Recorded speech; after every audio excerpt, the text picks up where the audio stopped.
انت مش فاشل، انت مش فاهم. اي شركه في الدنيا في اي انترفيو ما بيسالوش شخص عارف او حافظ الخطوات او جامد في الحاجات دي، لا. طيب انت دلوقتي عايز تبدا في مجال الاي تي ولكن مش عارف تبدا ازاي. البني ادم بقى جعان وعايز يبقى كل حاجه في اسرع وقت وباقل جهد ممكن يعمله. انت مش فاشل، انت مش فاهم. اي حد بيبدا في اي مجال مش مجال الاي تي بس، غصب عنه دماغه بتوديه في انه عايز يعرف الجزء العملي في الشغل بتاعه.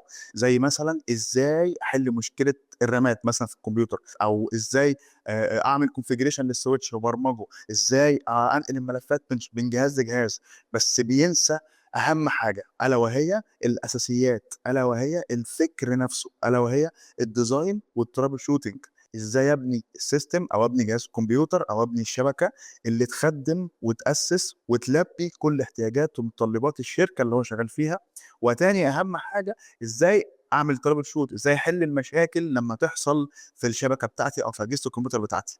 وعشان كده اغلب اللي بيبدا عملي على طول للاسف الحماس بيروح بعد فتره قليله جدا، وبيفقد الشغف وبيكتشف ان المجال كبير والموضوع صعب وانا مش مستحمل ولا عندي طاقه ولا صبر ان انا اكمل في المجال ده، بالاخص في عصر السرعه والاي اي اللي بقى محسسك ان هو فاهم في كل حاجه وانت مجرد بتاخد منه الاوامر وتنفذها.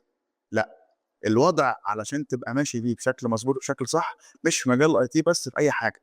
اهم حاجه في اي مجال انك تبقى عارف كلمتين: الاساسيات، تكون فاهم السيستم بتاعك او الكمبيوتر او الشبكه او ايا كان، اساسيات الموضوع وازاي اتعمل وليه اتعمل وايه اهم المكونات علشان اقدر اعمل سيستم او اقدر اعمل كمبيوتر ناجح او اقدر اعمل مثلا شبكه كبيره او اقدر اعمل سكيورتي كويس على الشبكه بتاعتي وهكذا بشكل ناجح. فاهم مش حافظ الاساسيات. تاني حاجة، العقل.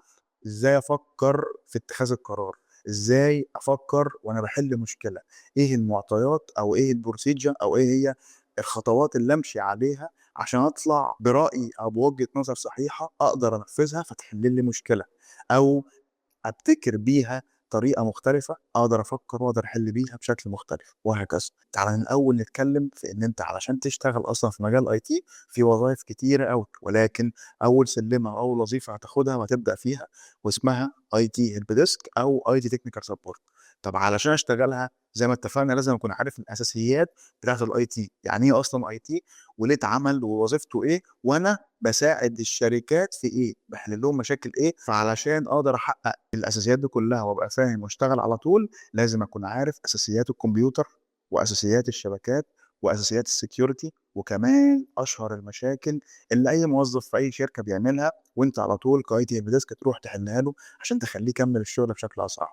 وعشان كده انا عملت لك دبلومه الهيلب ديسك اللي فيها الاربع حاجات دول، بالاضافه كمان ان احنا هنشتغل نظري وعملي. فانت هتاخد المعلومات نظري تفهم بيها الموضوع بدأ ازاي، وازاي الكمبيوتر بيتبني، ازاي الشبكه بتتبني، ازاي احمي الشبكه بتاعتي او احمي جهاز الكمبيوتر بتاعي، وازاي احقق بوليسيز او احقق شويه صلاحيات وخصوصيات عشان احمي الموظفين من ان يحصل اختراق او يحصل اي ملف ضار يبوظ جهاز الكمبيوتر كله. وفي نفس الوقت بنتعلم مع بعض الجزء العملي اللي بيخص المشاكل اللي بيقابلها الموظفين، زي مثلا موظف نسي باسورد، موظف مسح داتا من غير ما ياخد باله، ازاي اتعامل على الويندوز سيرفر. وعندنا ما شاء الله جزئين كاملين عن الويندوز سيرفر، يعني الجزء ده لوحده يعتبر نص كورس الام سي اس اي مثلا.